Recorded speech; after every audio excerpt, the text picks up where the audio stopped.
Venus comes between Earth and the Sun, as I said, about every 19 and a half months.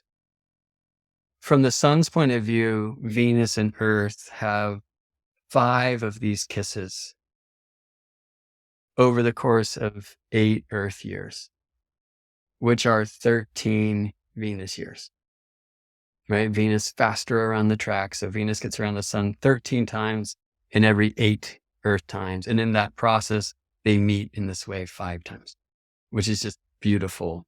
And it draws this like 5-petaled rose, or in our zodiac, a pentacle, a 5-pointed star over the course of these 8 Earth years. And anyone who's played with sacred number will know that these numbers 5, 8, and 13 belong to the Fibonacci sequence, as we call it, which encodes the golden number Phi and Phi, which is in our bodies all over the place, in nature, everywhere. And it's in the pentacle shape that, from Earth's point of view, Venus and Sun describe in our sky. This podcast episode is brought to you by Astrology Hub's Inner Circle.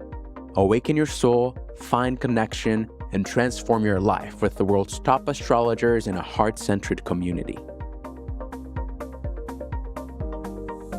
Hello, everybody, and welcome to the Astrology Hub podcast. You have just joined a worldwide astrological conversation that's happening here every single week, featuring incredible astrologers like the one you're going to be hearing from today. I am joined today by astronomer and astrologer, teacher, incredible facilitator of astronomical and astrological mysteries, Gemini Brett. And today we're going to be covering the Venus cycle.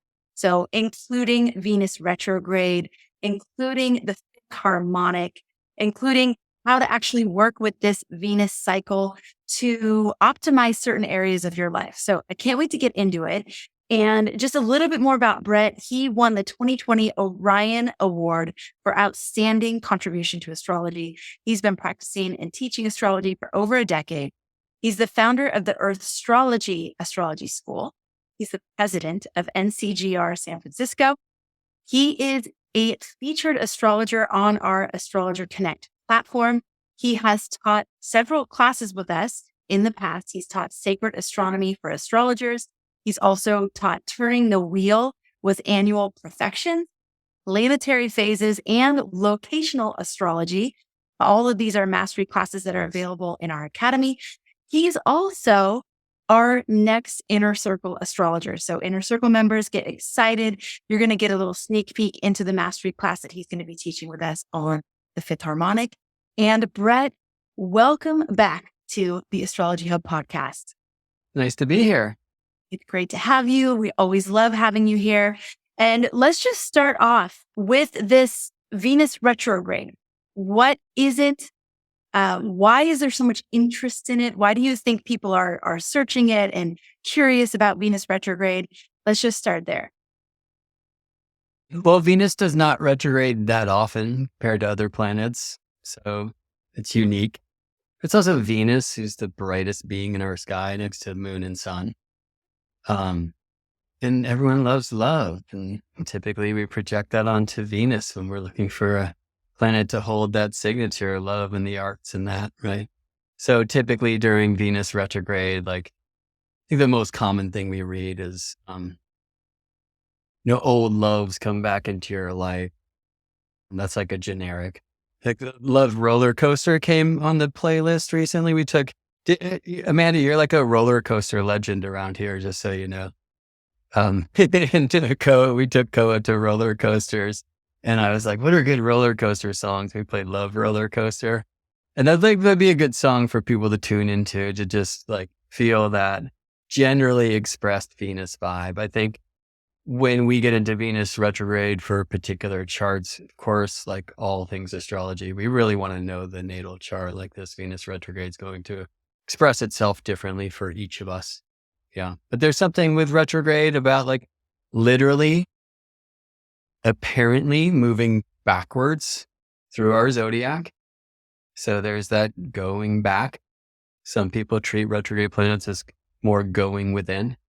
But I think there's a huge piece of the Venus teachings that kind of are just coming back online now as astrologers are starting to engage with the living sky again. Because Venus retrograde means that Venus is disappearing as an evening star. She's been up there. I mean, you look west like we do at our house, and I'm sure you've just been seeing Venus every night and checking in, and you're done. It'll be like a year at this time that we're recording for Venus to return there. So importantly, just, at all times when Venus is retrograde, this marks the time when she is transitioning from an evening star. Where according to traditional astrology, Venus is said to prefer the evening side. And then she goes into the fires of the sun and is reborn as a morning star during her retrograde cycle. So I think there's something crucial there when planets go into the light of the sun. There's a composting, there's a death and a rebirth. So applying that to our lives, and I know you just gave the caveat that you would have to look at your own chart and understand where it's engaging with you personally. However, in terms of composting, what kinds of things would we be doing during a Venus retrograde phase? Right. So to apply it just to everyone, right? What scar tissue marks your heart that could get released so you can open up to love's grace again, right? And make way to grow in love, to rise in love rather than just fall. The archetypal energy of these Venus retrograde periods, it's a really significant part of the Venus cycle, right? And the Venus star, which I imagine we'll talk about. I see it as the archetypal ascent of the global guidus, as I like to say. And there's something about that energy of connection and love, but all the love terms that we forget, because typically when we hear that word, we're thinking intimate, mate love, and that's in there, right? But what about compassion and agape and love for all? And what about love for earth and beauty and, embodiment, these things? So these retrograde periods in general give us an opportunity to look back. A Venus retrograde period probably asks us to, at least invites us to, if not implores us to, get back into some of the old wounds that would keep us from fully beaming love light. At that. So I know that the retrograde is just one aspect of Venus's cycle. So can you tell us about like the bigger picture of the movements that Venus makes in the sky, and what each phase of these movements mean for us? Sure. I'll give the short form of that. So it works differently for Venus and Mercury than it does for Mars, Jupiter, and beyond, because I like to call them the interior decorators. Their orbital paths are between Earth's and the sun. So the way that we experience them in our sky is different than how we experience cycles of like sun and the stars, or sun and Mars, sun and Jupiter. That's kind of an important thing to know. Different than the moon as well. So Venus and Mercury, they do their own thing. And one thing they do share with moon, and something that Mars and Jupiter and Saturn could never do, is that Mercury and Venus can come between us and the sun. Right? Just because their orbital paths are between Earth and the sun, right? They're like closer to the center of the chariot race, if you will, the great racetrack, and the center is the sun, and we're the third car out, right? Mercury's closest to the sun and Venus close to us in between, but they're not always in between us and the sun, right? Just because their paths are between us and the sun. Like, in fact, we'll speak about Venus when she's on the other side of the sun, as far as she gets, right? But like a new moon, right? Moon-sun conjunction is moon between Earth and sun, kind of like a seed moment, right? Like in that fire, in that light, like a new cycle begins.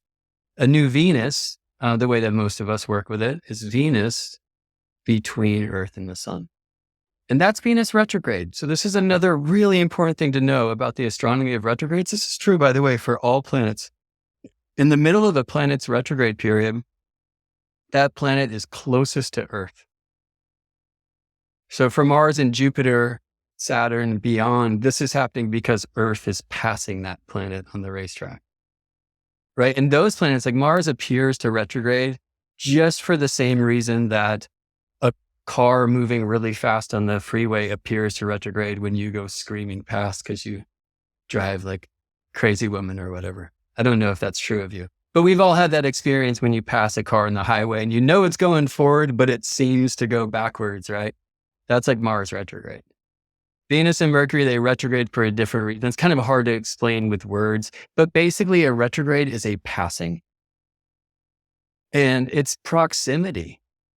So if the way that the planets participate with our energy here on Earth has anything to do with their proximity, retrogrades could strengthen that, because it's literally like Venus retrograde conjunct Sun is Venus passing Earth by. It's Venus at what we call perigee, G for geo, Earth, Venus closest to Earth, right? Middle of Mars retrograde, Earth is passing Mars. Earth is closest to Mars. Same thing for Jupiter, all the planets. That's a thing that I find is very rarely taught about retrogrades, which is a shame, right? Because, like I was taught, for example, that when Santa comes around, you like leave some cookies and carrots and a wish list, right? But typically when people speak about planets retrograde, they just speak about it as like some hardship or something that's bad. And I guess it's a good time to just say, what is your wish list for Venus right now? And what offerings, what are the cookies and carrots? What offerings will you leave? Ooh, and you're saying that Venus is closest to Earth in the middle of her retrograde, correct? Yeah. We could like pinpoint a day or a couple days where that's true. Correct? Yeah, I mean, it's easier to do these days with our software buttons and whatnot, Yes. right? Because the truth is, when Venus is passing Earth by, she disappears into the beams of the sun. Mm. Her retrograde period lasts, we like to say 40 days and 40 nights, though it's typically more like 42. Mm. And it's not like the moment between when Venus disappears as an evening star, if you watch the sky as I do, and the time that she reappears. It's not necessarily the midpoint in time between that disappearance and reappearance. It like so much amazing astronomy participates with that. In fact, in this current Venus retrograde here in August 2023, the observability, the ability to see Venus is greatly magnified in the southern hemisphere skies. And there's like all sorts of reasons, like we're not going to get into about that because I'll have to get all technical and nerdy. Folks who have taken my sacred astronomy class at Astrology Hub will see things like celestial latitude and straight and crooked signs and whatnot. But the oldest astronomy records of which we are aware come out of Babylon, and they're called the Venus tablets of Ammisaduqa. It was an old Babylonian king. She's Sumerian, I believe. And what they did, it's like, I think 20 years of recordings of when Venus disappears as an evening star and then reappears as a morning star. Mm-hmm. And that's not it. I'm going to get to what else is on that table in a second, but the old Mayan codexes that tracked Venus, same thing. When does Venus disappear as an evening star? When does Venus reappear as a morning star? And in the Venus tablets of Ammisaduqa, sometimes it's 2 days or 3 days. Sometimes it's 18. So depending on which sign she's performing this great rebirthing, composting and rebirthing miracle, and where on Earth you're looking from, the time of Venus's retrograde disappearance will shift. All right. Let me speak really quickly about the astronomy, and then if you want, we can get a little bit into the myth that also comes out of that land of the Middle East, the oldest story that we know of, at least that was written down or chiseled in tablets. I'd also love to bookmark the idea of leaving Venus offerings and a wish list and just get your ideas of what kinds of things those could be. But we don't have to do that right now. Let's keep you on the same track you're on. Yeah, that's fun. Maybe we should end there. All right. So Venus is an evening star, and then suddenly she's gone. And what happens is when Venus stations retrograde, she and the sun are moving in opposite directions in our zodiac.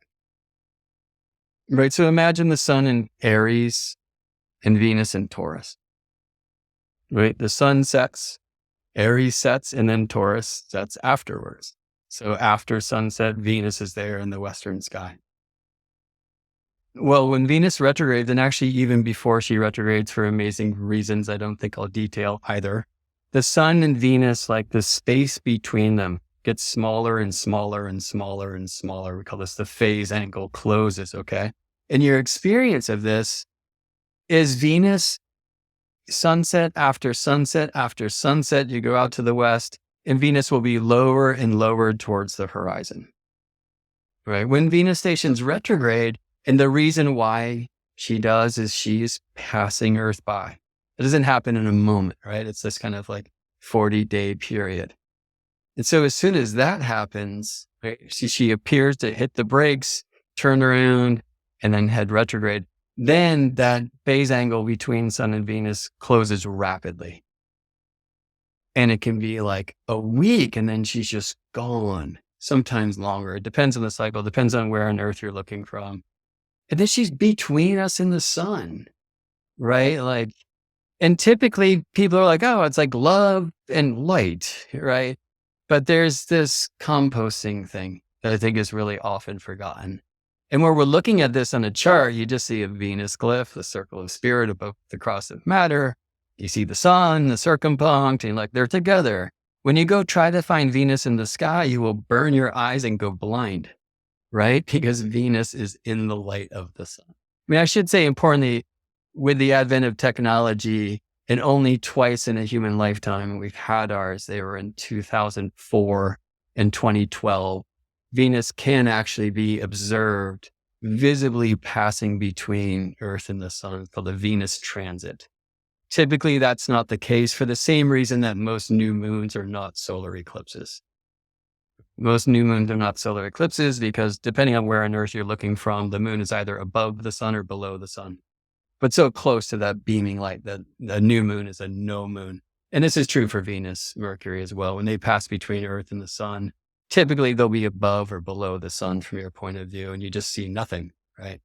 But if after this time, and like my watch begins soon, you wake up before the sun and head to the east, you will see the rebirth of Venus, of morning star, right? And many traditions like literally viewed evening star Venus and morning star Venus as different beings. You know, I will say like most astronomers will teach that these old astronomers didn't even know that evening star Venus and morning star Venus were the same planet. I think that's ridiculous. Like if you've seen Venus when she's bright, it doesn't matter if she's on the morning side or the evening side, you know Venus is Venus. The truth is, it's a different energetic. And I'll speak about that a bit more. I mean, just actually feel into your human experience. What is the difference when you wake up before the sun versus watching the sky get dark after the sun sets? There's a sense of there's like a refreshed sense of what's to come. There's a looking forward. There's a hopefulness when you wake up before the sun and you see Venus out there. And then when you're watching her in the sunset or, you know, in the evening, it's a little more reflective to me. It's a little more, maybe even a little more peaceful because it's just, there's a closure.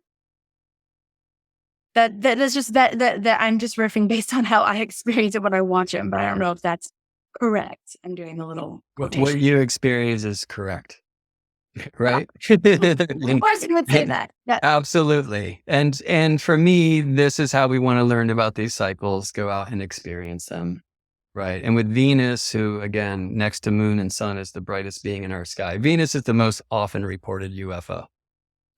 Wow. like without a doubt. She's just so bright and beaming. I mean, you've seen Venus when she's so yeah. bright. It looks like there's 8 like star points coming off her, right? It's like Or I think she's an airplane, or I mean, yes. Right. Yeah, and I mean, just in general, when we wake up before the sun, we're on the like, go get them and inspire to do something and create. And, Dane Ridjar, the great humanistic astrologer, said when Venus is a morning star, in other words, rising before sunrise, regardless of what sign Venus is in, you can just add Aries to it. Because there's this kind of like charge and like wanting to go. And I would say like, this is the place of like fools rush in, if you will. Now, in the Mesoamerican traditions, like back in the day, this was often a time of war, and Venus was seen as a warrior in this retrograde period when Venus is reborn as a morning star. It's like this warrior is still covered in blood from that motion, like through the sun, right? And that this is Quetzalcoatl or Kukulkan in a different language, and not going to be there so much right now. But just important that like different traditions have seen Venus in very different ways over time. All right. So when Venus has this is called her heliacal rise. When she is seen visibly rising before the sun, she's reborn, right? And then the sun rises and she's gone because, right, the dawn light just takes the sky from her eyes. But then the next day, she's still retrograde. She's further from the sun. And the next day further, and the next day further, and the next day further. And this angle between the two of them quickly opens up. And the experience astronomically, if you're willing to wake up before the sun and go watch on the eastern horizon, is that Venus quickly climbs in the sky day by day, right? Until she's so far from the sun that she's just like maximally bright and beaming in that. Yeah. And there's like this morning queen. Yeah. After that time, in a sense, energetically, it begins when Venus stations direct. And what this means astronomically is Venus is past Earth by now. Venus passes Earth every 583 days. Basically 19 and a half months that we have Venus retrograde and Venus between us and the sun. And shortly afterwards, Venus reborn as a morning star, Venus climbing to her height. Yeah. And then after she finishes passing Earth in our mutual orbits around the racetrack, Venus appears to stop and then starts slowly moving forward, right? I mean, you're in reverse, you put it in park, you hit drive, you hit the gas, and it takes a little bit, right? Once her speed matches the speed of the sun, which is about 1 degree per day through the zodiac, then Venus is at what we call maximum elongation. And it's around this time when Venus will reach her like greatest altitude above the eastern horizon before the sun rises to take her from our eyes. There's a bunch of astronomical reasons why it's not precisely that day and yada, yada, yada, but basically that's a trip. And then Venus slowly, she's about at that time, 46, 47, 48 degrees away from the sun. It's as far as she can get from the sun in our zodiac. She slowly starts chasing the sun down. And our experience of that, if you're waking up before sunrise day after day after day, is Venus will be lower and lower and lower in the sky. She slowly chases the sun until the point, it's about 9 months after her heliacal rise when she's reborn. Pretty interesting time when you think about the human experience. Months, yeah. That Venus will then get so close to the sun that she's still rising before the sun, but she's rising and it's already dawn light and you just can't see her. So this is another version of what's called a heliacal set. Venus going into the beams of the sun.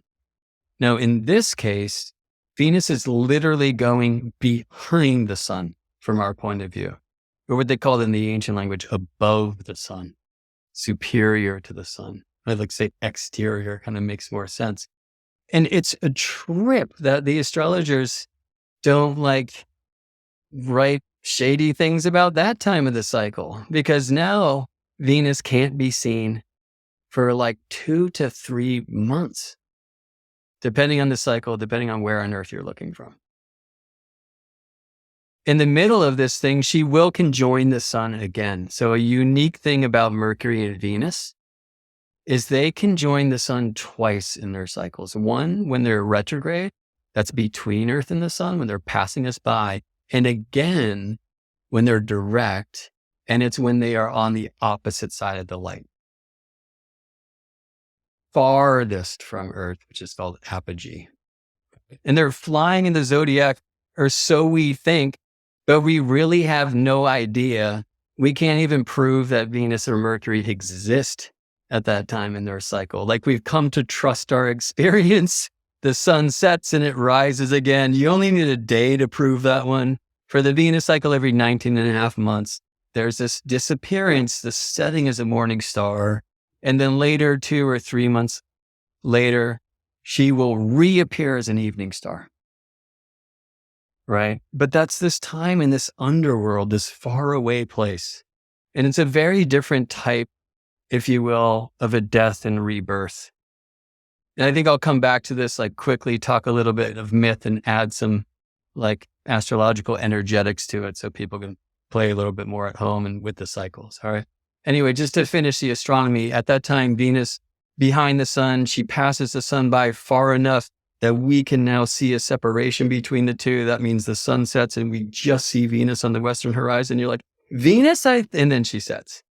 But then the next day, they're further apart. And the next day, they're further apart. And in the western sky, Venus quickly climbs to her height. It's just like the crowned goddess of the evening. And then as she approaches Earth to pass us by 19 and a half months after she last did, then she begins getting lower and lower in the sky. She goes retrograde. She quickly dives into the beams of the sun. She sets as an evening star. She reappears about a week later as a morning star, and the whole thing begins again, right?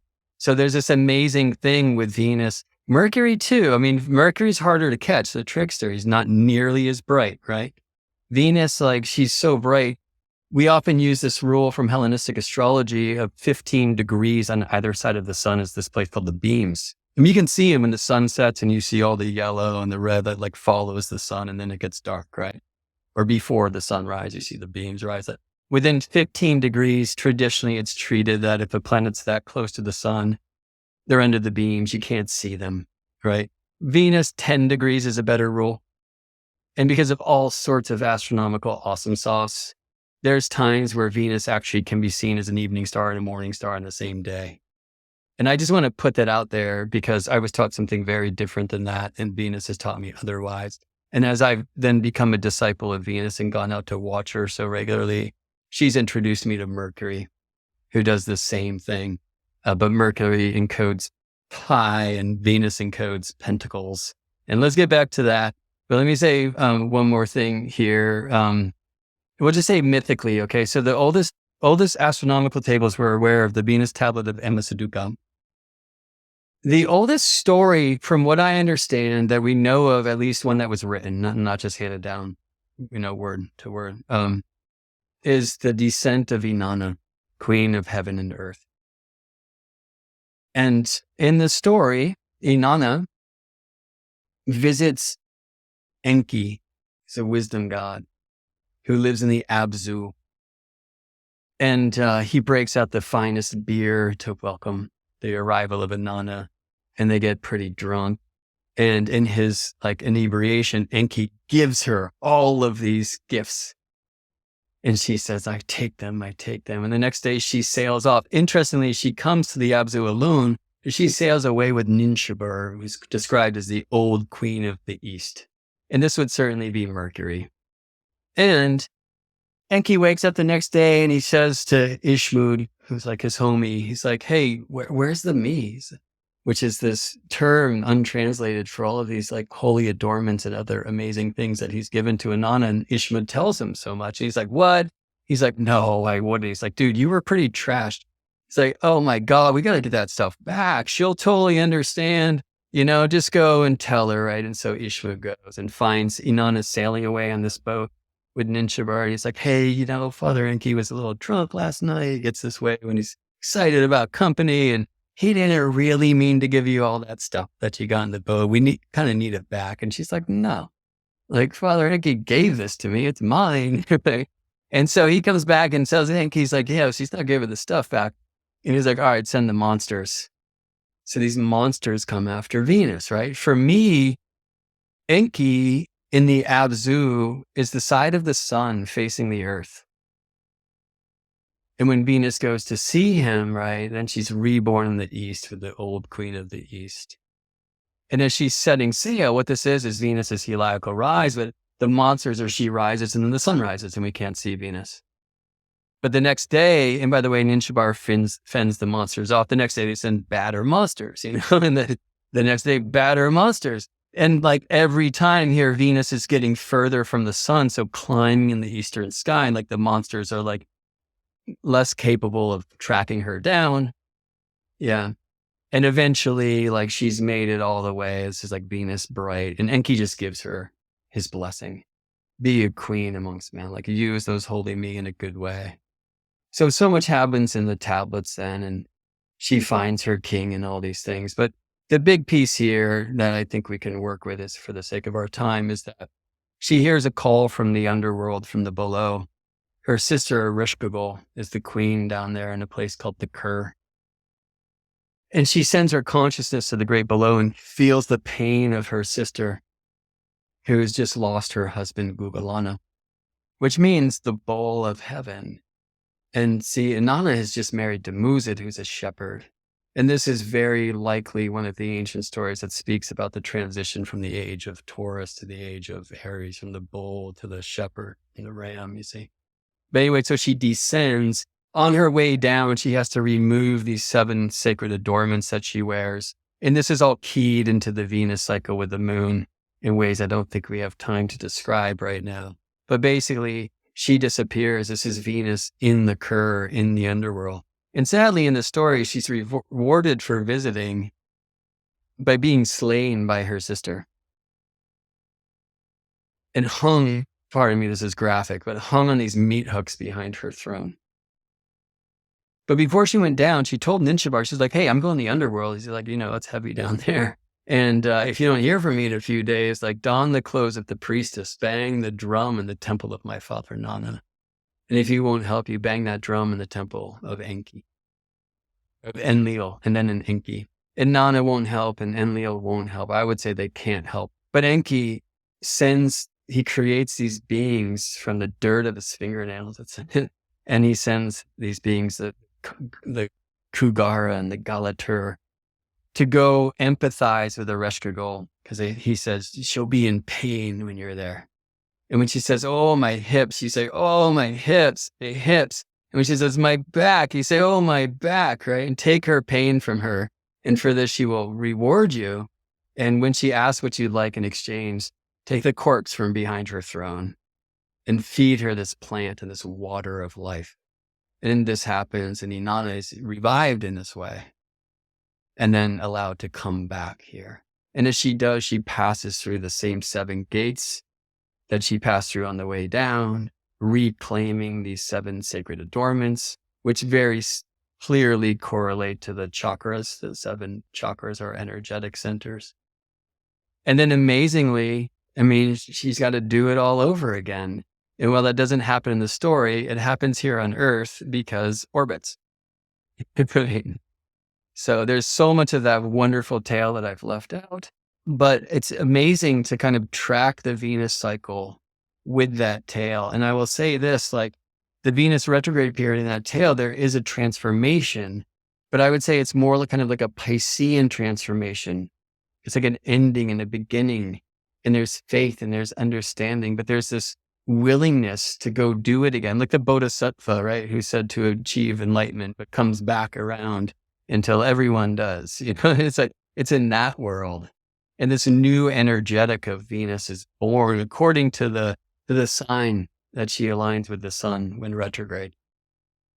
But then she's this bright morning star. 9 months, she disappears. She goes behind the sun for this long disappearance, this 2 to 3 months thing, which is much more like the scorpionic side of the cycle, right? So if we say like my Pisces and the retrograde transformations, Aries energy of rising before the sun and that kind of inspired, right? And then this descent and then kind of the scorpionic time of this death and rebirth far from Earth in a place we could never see, back behind the sun, and then reborn as the evening star.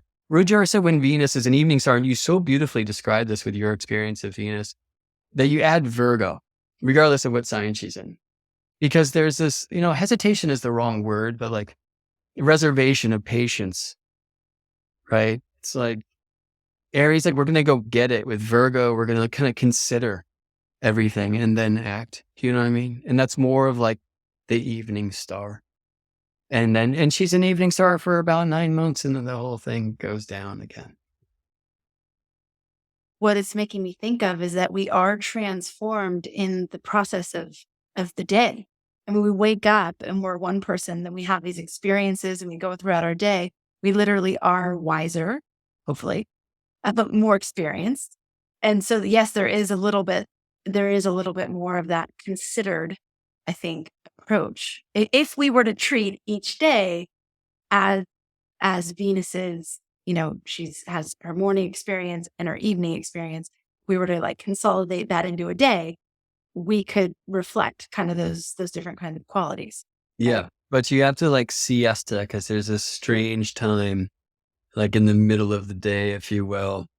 So yeah, the Venus cycle, it's different. Like you can kind of try to apply some of what we know about the waxing side and the waning side of the lunation, with the new and the full moon in between, but it doesn't quite work because she never gets that far from the sun. She and Mercury, they just have their own trip, and I can't agree with you more that, gosh, if we can, and sometimes we are like dialed in enough to really be in our soul work every day, but usually we're not. And so the lunation's wonderful, right? Like I love that the inner circle practices with lunations, right? Because now you've got a month, but even a month, it's hard to stay dialed in month to month to month, right? So we get these other cycles. And while the 29.5-year Saturn cycle might feel a little too long, it's something we want to work with. But so with the Venus, like the 19.5-month cycle. And then in the Shamanic Astrology Mystery School, where I learned about this from Daniel Jamario, now the Turning of the Ages Mystery School, we work with the Moon-Venus conjunctions, the most beautiful thing you can see in the sky, as these times called the chakra gates or the moon gates. Actually have a table with all the dates of those conjunctions and significant parts of the current coming Leo Gemini cycle, as I describe it, if you'd like to make that available to people, Amanda. That'd be amazing. Yes. So check the show notes for that. We'll work on making that for you. And if you want to download that, then check the show notes. Yeah, right. I do it for every cycle. And I mean, there are just really brilliant times to get outside, see these Moon-Venus conjunctions. And if you choose to check that table, you'll see what's going on, especially if you compare it to charts, and especially if you compare it to the sky and get outside and actually engage. The first gate is like the clearing of the crown chakra. And we work on that for a month. And just get the clutter out that stands between you and the divine. And the next month, we clear the third eye, like what's keeping my perceptions cloudy, and then the throat, like that, until you're all the way down to the root and you're clearing out fear. And now the vessel is just empty, and there's this death and rebirth. And then on the evening star side, with the Moon-Venus conjunctions, which start very low in the Western horizon after she returns and then climb, you're kind of taking back, like when you released fear from the root on the way down. Now you're taking back groundedness, right? And when just basically on the way down, emptying, on the way back, reclaiming. And you'll see that on the table. And I could speak about it all day. And that's what I was going to teach for the inner circle this month. But I decided to change the flow because you've had a lot of wonderful astrologers teach Venus cycles in different ways over the years. And I thought I should probably give the folks something new. Great. So we're going to be talking about the fifth harmonic. Yeah. Okay. And what's great about that? Well, first of all, what you just shared about that process of working with the Venus cycle, I just love that cosmic curriculum. I mean, that's just Venus's curriculum. If you were to just pay attention to that in your astrological studies, that would be an incredible process of transformation that you would go through over and over. Like you said, she chooses to go back down and come back up and go back down and come back up. But it is this opportunity for us to continue to reclaim these aspects of ourselves. I love it. Hi, everyone. My name is Laura. I'm the Director of Fulfillment here at Astrology Hub, and we're gearing up for something so special. The Health, Wealth, and Fulfillment Workshop Series featuring world-class astrologers Georgia Stathis, Judith Hill, and Michael Bryan. Combined, these teachers have over 100 years of experience. If you'd like to join as a student and learn some of the most hands-on techniques for bringing more health, wealth, and fulfillment into your life, join us at the waitlist at astrologyhub.com/workshop waitlist. Hope to see you there. Let's talk about the fifth harmonic quickly, because I know that that's going to be your mastery class teaching. But what is the fifth harmonic? Why does it matter? I love that you're bringing this in. I mentioned this before we went live. Clarissa Dolphin has been on our weekly weather quite a bit lately. So she's been bringing in harmonic and vibrational astrology into the conversation. I love this deep dive opportunity on the fifth harmonic. Why'd you choose that? Why does it matter? Just give us a little bit of a foreshadowing on that. Right. So I was going to teach Venus cycles and realized that felt a little bit, I don't think exhausted is the right word, but whatever the right word is. I'm currently personally obsessed with harmonics. As you know, I approach astrology through astronomy, but also through music, harmony, through geometry, through number magic. And the harmonics, they're really named after the harmonic series in music. They have so much to do with all of these things that I love so much. And I'm really excited to just share some of the kind of deep and inspiring mysteries along the way. The challenge with teaching harmonics is they have not been studied long. Kepler, Johannes Kepler, right, the great astronomer, was maybe the first in the West to start playing with this idea of the quintile, which of course Rick Levine speaks about all the time, right? Which is just a fifth of the circle, or a biquintile, which is 2/5 of the circle. So in astrology, we're typically not working with fives. We're working with 4s and 3s, right? And 2s, polarity, triplicity, quadruplicity. And the fifth of a circle doesn't connect whole signs. This is one of the reasons. So I'll be speaking a bunch about this. But this relates to Venus in a couple of ways, which is why I was so inspired. One is that Venus comes between Earth and the Sun, as I said, about every 19 and a half months. From the Sun's point of view, Venus and Earth have 5 of these kisses over the course of 8 Earth years, which are 13 Venus years, right? Venus faster around the track. So Venus gets around the Sun 13 times in every 8 Earth times. And in that process, they meet in this way 5 times, which is just beautiful. And it draws this 5-petaled rose, or in our zodiac, a pentacle, a 5-pointed star over the course of these 8 Earth years. And anyone who's played with sacred number will know that these numbers 5, 8, and 13 belong to the Fibonacci sequence, as we call it, which encodes the golden number Phi and Phi, which is in our bodies all over the place, in nature, everywhere. And it's in the pentacle shape that, from Earth's point of view, Venus and Sun describe in our sky.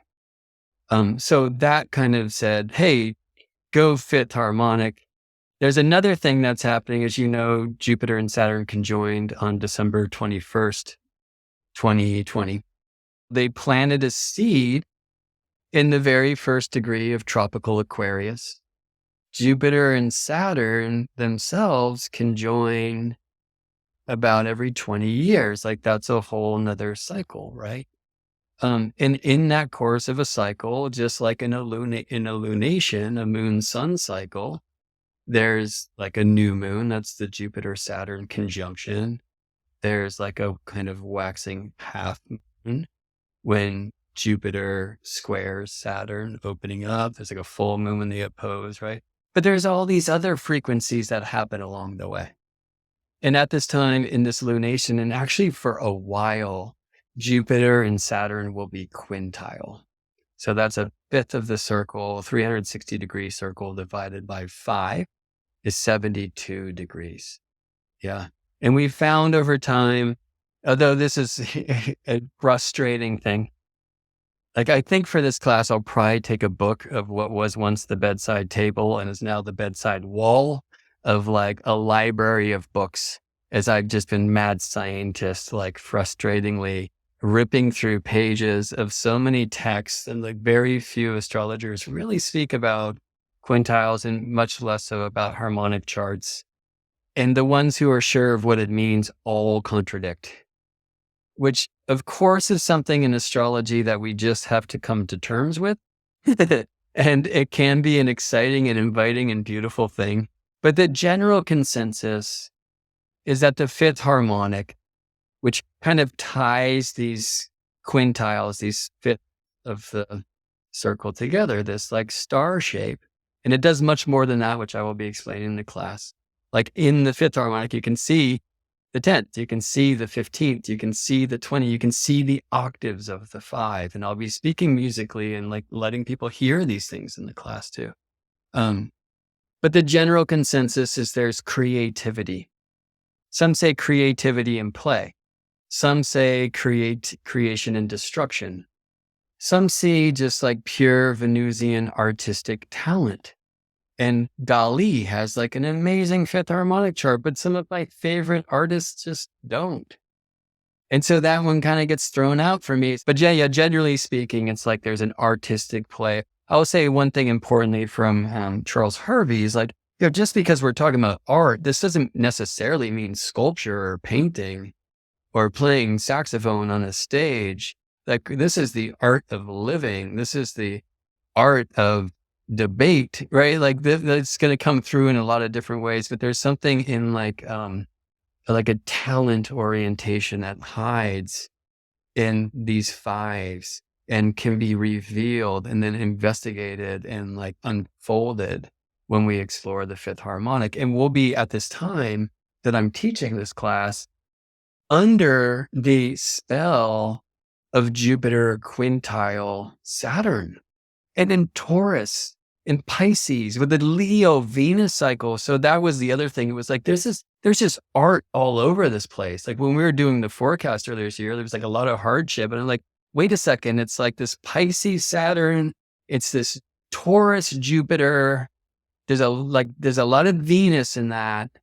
And that this Leo time of like a new Venus cycle, what about our creativity? What about living our life as art, which will be the theme for the Leo new moon that I'll be sharing. And then the class itself, I'm calling A Love Supreme, which is a song and an album from the great saxophonist John Coltrane, who changed music. And he'll be one of the principal chart examples that I share in exploring the fifth harmonic. Wow. Sounds incredible. Cannot wait for all of that. The inner circle is open right now. We're not in a promotional period, but if you're listening to this and you're like, oh my God, I need to be in that class. I need to be on that adventure with Brett. You can get in at full price. When we do our next promo period, which will be in October, you can adjust and get onto promotional pricing. So if you're just like, I got to do it now, go to astrologyhub.com/IC23. We'll put that link in the description. If you're like, oh, I love that. I love the idea of the inner circle. I'd like to be on these adventures with the different astrologers every month, but I'm not quite ready to do it right now. Make sure you get on the wait list because then you'll be the first to know when we do open up to that promo period in October. So go to astrologyhub.com/inner circle waitlist. If you just love the way that Brett translates the mysteries of both astronomy and astrology, and you just cannot get enough, please make sure and check out the different classes that he's taught with us. There is the astrolocality class that I talked about in the beginning. There's the foundational sacred astronomy for astrologers. There is the phases class that he taught with us, the perfections class. So he's done a lot with us. We've been working with Brett for years. And if you want to go check those out, you can at our academy, and or you can go in and look at the show notes and get the links directly for those different classes and offerings. Brett, we promised to end with, if we were going to do some sort of ceremony, some acknowledgement of Venus as she gets closest to the earth. We're giving her a wish list, but we're also providing an offering, just like we do for Santa.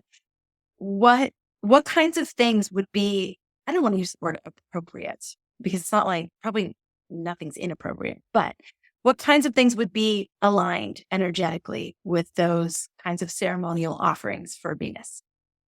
Well, I mean, so again, it depends on the cycle. It depends on the chart if I really want to get into it. But most importantly, it just depends on you and your life, right? Like, I mean, I'm not speaking about something that's going on in my own home or anything, but like if you're addicted to some like video game and that's keeping you from experiencing like deep loving space with your partner, maybe you want to offer a video game and I won't play this for at least these 42 days of Venus retrograde so that I can reconnect, right? If you feel like, you've been without love in your life and you want to bring that in, well, maybe look at the things that you have that you feel might be keeping you from going there. Um, so, for example, you might simply be identifying yourself as somebody that's not going to have love in your life. Mm. Maybe some like bad astrologer told you when you were young it's not happening for you. Like, offer that, burn that, I will tell you one of the most interesting things I've experienced in sessions is people who have been burned by love so many times that they got wise, right? So I'll speak with them. They're like, yeah, I used to believe in like love and roses. And then, then I grew up and it's like, oh, so what is love now? It's like a fairy tale. Or typically people that I'm speaking to aren't like that jaded. It's like learning to connect with the divine. It's in me. What did you used to think about love? And they say this really beautiful song. It's like, well, that one kind of sounds like the wise one to me, right? So maybe some of these burnings that we know, like we actually often hold on to them with like white knuckle grips because we know they grew us, right? And we like love that some of the pain that we've experienced in our lives, whether in like, intimate relationship or not, has been the source of like the evolution for the mystic. But that doesn't mean that you need to let that define your future as well. In fact, like the whole thing will be finished once you come back, right, to the field. I'd speak about this. I always see this scene from Indiana Jones when he's like running from whoever's chasing him and he ends up like sliding a motorcycle through the library at the university where he teaches. And there's all these kids. He's like, if you want to be a good archaeologist, you got to get out of the library. And I feel like for those who feel like stuck in their like personal growth before they get back in relationship, because the more you grow, the more your future love will grow, right? Like, but you can be in that mindset forever. At some point, you just got to get back in the field, get out of the library. So I think it's very personal. People hearing this will be in different places. If this is a Capricorn cycle, I'm going to personally tend toward different callings than I would in a Leo cycle. If it's a Leo cycle for a Gemini rising chart, I'll treat it differently than I would for an Aquarius rising chart, right? And so like it's the time to also get on Astrologer Connect and link up and do some Venus sessions. Sheridan Semple that's there, learned from the same teacher I did around cycles. Like she'd be a great person to connect with. I'd be a great person to connect with in that. And I can just show you the cycle to which you were born, where you were born in the cycle, which of the chakra moon gates you're working with and all that. But in general, I would say like, look at what's keeping you from more love and offer that, like burn that, right? And see the rich soil that becomes of that burning through the seeds of new love and new radiance and new light to lead your way through life. So good. Okay. So Brett's available for readings at astrologyhub.com/connect. Sheridan Semple, who we just mentioned, is available for readings. So again, if you want to dive deeper into what this Venus cycle means for you, like Brett said, which gate you're working on currently, where those offerings could be, where the gifts could be for you, check them both out on Astrologer Connect. Andrea Michelle, I also believe she works a lot with the Venus cycle. So you could book a reading with her too. But they're available for readings of various lengths. So 30 minutes, 60 minutes, 90 minutes, depending on how deep you want to go. It's an incredible service. We have floods of testimonials that come in from your readings, Brett. I love reading them. People literally come out transformed after having a reading with you. So thank you for your continued service on that platform. And I'm just super excited to be spending this next lunar cycle with you in the inner circle And thank you for sharing so much. I mean, that I've learned so much just from this one podcast episode. And this is how it is spending time with Brett. Sometimes I get to spend time with him in person and we just sit and I just listen and he's teaching me all these amazing things, which I remember a fraction of. But then every time I learn from him, I get a little bit more and a little bit more. So if you're feeling like, oh my God, where did we just go? And I don't even know what just happened. It's okay. You're getting it on some level. And as you continue to tune in, you'll just absorb more and more. And it just amazes me, Brett, how you can remember the names and the myths and the details of the mathematics of the cycles. And it's astounding. I love these opportunities to just have a moment in your brain, in your mind, in the way that you think and in your heart, because that always comes through in the way that you teach and facilitate astrology and astronomy for all of us. So thank you for that. That's my great honor, and I will receive that. I appreciate your reflections, and of course, I always learn from you. And I guess I'll retrograde to where we began. You're like this roller coaster legend around here. And I think you should go listen to Love Roller Coaster by, I think it's Ohio Players, right? And so the play, there's another reason. So the fifth harmonic's often associated with play. We're coming into a Leo lunation, a Leo Venus cycle. In fact, what I call a Leo Gemini cycle, because Venus will be between us and the sun in Leo and then opposite the sun in Gemini. And there's just so much play there. So that also inspired the fifth harmonic. And most of us, I think, when we hear Love Roller Coaster, you're like, oh my gosh, because you just go up and down and it's crazy and you have no control and you're just on the tracks of madness and just put your hands up and scream. But that song's talking about like, you're amazing and it feels like a roller coaster. So that's why I think that's like a good assignment for everyone to go listen to the Ohio Players Love Roller Coaster coming out of this, and don't do it passively. Get up and boogie. Backstory on the roller coaster thing. My daughters are 14 and 11, and they had never been on a roller coaster. They'd never been to an amusement park. So this summer, we went to California. Anna, Brett's partner and one of my dearest friends, and you probably know her here as the Chief Marketing Officer at Astrology Hub, Anna and Koa, her son, joined us at Six Flags Great America. And the girl, Sophia, Madeline, and I, like took fun so seriously that day. I mean, we had a game plan for how we were going to attack the park and make sure we did every single ride and had enough time to do the rides again. And it was the most fun day. I mean, it was like off the charts fun. We rode so many roller coasters. And Koa, who is only 7, was so brave and courageous. And it took him a while, but eventually he was riding the big, scary roller coasters with us. And it was epic. It was one of those days that we'll never forget. So that's the little backstory why Brett's saying I'm the roller coaster queen. I think Koa, who's now 8, and by the way, Venus and the sun have an 8-year cycle. And importantly, Earth, Venus, and the sun. So on his 8th solar return, I took him outside after sunset and I showed him evening star Venus and said, this is what Venus was doing when you were born. I'll turn 48 in October, my 6th, 8th. And I go outside and receive Venus's light. So, and that's another thing to know about the Venus cycles. If you're turning 8, 16, 32, 48, I skipped 40. Any multiple of 8, like you're in a very important Venus cycle time. So anyway, I went on some rides with Koa and it was like, dude, I don't know about this one. We're up on these giant swings. He's like, you having fun? I'm like, not really. We come down. I was like, I was a little scared. He's like, Auntie Pua wouldn't have been. That's like, Auntie Pua is so brave. She'll go any ride, right? So you're this roller coaster legend here. And by the way, that's probably in that really strong Moon, Mars, midheaven figure in your 5th harmonic chart. Let's leave that there and look back into it together sometime.